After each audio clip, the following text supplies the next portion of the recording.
ሳረ ገዛይ ጀነራል ገዛይ እዚህ ነበር ከመነሳቴ በፊትም እኔ እዚህ ነበርኩ ጀነራል ሳረም እዚህ ነበር ጀነራል ሳረ ጀርባው ነው የሰጠው ለሱ ጀርባው ሰጠው ነው ስልክ ያወራ ያለው በዚህ የመጣ መሆን የሚያመለክት ምንድነው ሳረ እንደዚህ ያወራለው የመጀመሪያ ጥይት የተመታው እዚህ ነው እዚህ ናቸው ሙሉ በሙሉ በተለይ ሳረ ከ10 በላይ ጥይት ነው ሳምባው ላይ አንጎቱ ላይ የተተፈተፈውና እንዳይድን ተደግሮ ነው በግፍ የተገደለው ሳረ እንዳይድን ነው በቃ ሰው ማያደርገው ሰው ለጠላቱ እንደዛ ያደርግ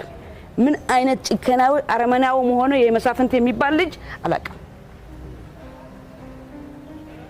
እስከ ጥይቱ እስከሚጨርስ ድረስ እቺን የሳረ ጭስ በጭስ ነው ወፍድፎ መልእክቱ ነው እንዳይድን አድርጎ ተባለ ደሙን በብዛት ፈሰሰ ከዛ በኋላ በ30 ቀኑ በአንድ ወር ማለት ነው እቺን ሳረ ትሪብለን ሰየምናት መስታወሻም የጀነራል ሳርም የጀነራል ገዛም ሆና ግን ሳረ ዛፍ እንላታለን ሁሌ ሳረን ዛፍ ነች በጣም እንንከባከባታለን